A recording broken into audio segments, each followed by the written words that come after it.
Lors de la célébration de la première édition des Vodou Days, la cosmogonie et le panthéon vaudou ont été présentés au public composé des dignitaires de Vaudou, des afro-descendants, des membres du gouvernement, des personnalités politico-administratives et autres. Nous vous proposons ici le sens et la signification. L'homme est un être fondamentalement religieux. Depuis qu'il a pris conscience de son existence, il a trouvé et forgé les moyens nécessaires pour exprimer sa dévotion à la transcendance. Cette transcendance, dans la culture Adjatado, est perçue comme une énergie absolue. Cette énergie absolue est dotée de l'intelligence et de la sagesse suprême. Elle est d'une subtilité d'autant plus abstraite que sa perception et son caractère échappent même aux défunts. Les défunts pourtant installés sur un plan supérieur à celui des êtres vivants. Cette transcendance, cette énergie absolue qui emplit tout l'univers, les peuples Adjatado la comparent au soleil, qu'ils nomment dans leur grande majorité oui.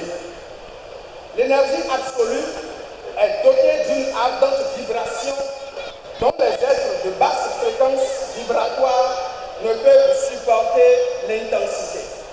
En conséquence, elle a dû installer plusieurs écrans de filtrage entre les autres êtres et elle-même afin d'éviter de les désintégrer.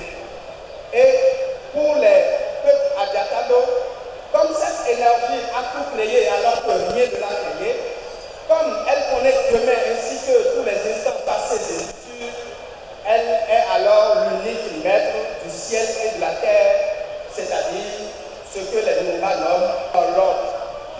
Chez les autres, c'est le terme Mao qui sert à désigner cette énergie absolue. Mao est l'abréviation de l'expression nous Yemamuka, c'est l'insurpassable, l'incommensurable. Olombareku Mao est pour les peuples Adjatado le Dieu unique, créateur de l'univers. Mais comme il ne leur est pas possible d'en avoir une image bien définie, compte tenu de son amplitude indescriptible, comme il ne leur est pas possible de s'adresser à elle directement, ils durent donc se référer à ces manifestations à travers les éléments de la nature, c'est-à-dire le feu, l'air, l'eau et la terre, qu'ils comparent à l'esprit, c'est-à-dire le lien. Et le lien de cette énergie absolue qui est semblable au soleil, c'est-à-dire le oui. D'où l'expression Yahweh. C'est donc ainsi la naissance de l'idée de Yahweh, également appelée Vodou. Si le terme Yahweh signifie l'esprit du soleil, celui de Vodou désigne l'esprit sublimé émanant de l'énergie absolue. Chez les Jumba, le terme pour désigner Vodou est Orisha. Les Batongou du Nord Bénin n'ont pas une autre perception de la transcendance que celle à l'œuvre dans l'Adjatado avec leur conception du Boussounon, c'est-à-dire la transcendance ou Dieu unique, et des Bourou, c'est-à-dire ce qu'ici l'on appelle Vodou, le reste n'étant qu'une question de terminologie. En conséquence, que ce soit Maou, Olomare ou Boussounon, que ce soit Vodou, Orisha ou Bourou, nous sommes non seulement dans la même conception de la transcendance, mais aussi dans celle des énergies qui en émanent. Le panthéon Vodou à présent. Le Vodou est une religion. Il est l'un des monothéismes les plus anciens parce que ne reconnaissant qu'un seul être suprême, c'est incommensurable Maou. Le Vodou dispose d'une théogonie, d'un clergé bien organisé et hiérarchisé, de plusieurs obédiences avec des rites et rituels spécifiques, de temples et des couvents dédiés, des autels et représentations appropriées. Dans cette religion, la femme est le catalyseur. Il existe plusieurs obédiences au Vodou.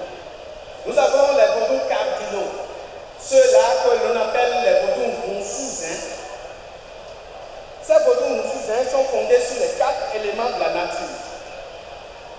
Le vaudou Hebioso est fondé sur l'élément feu, le feu cosmique. Il est le gardien de la loi, celui qui gère le domaine de la justice au sein de la société. Le vaudou Sakata est régi par l'élément terre. Il gère le domaine de la santé parce qu'il protège les hommes et la cité tout entière contre les maladies. Le vaudou Dan est régi par l'élément air.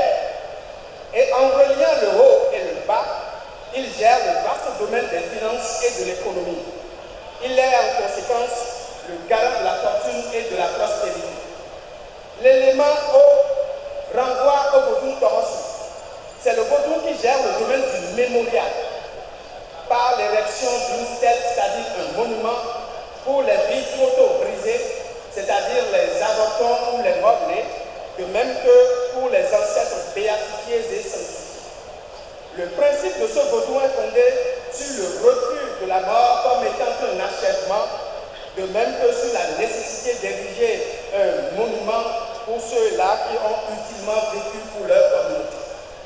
Outre ces vaudous rattachés aux 4 éléments, il en existe d'autres. Par exemple, le vaudou Lega. Ce mot signifie celui qui détient le pouvoir. Lega est rejeté par l'énergie de la virilité. Ce vaudou est le pourvoyeur des messages des autres vaudous vers l'être suprême, tout autant qu'il est le gardien du seul. Le vaudou Bou, c'est l'énergie de l'innovation et de la technologie par la transformation des métaux.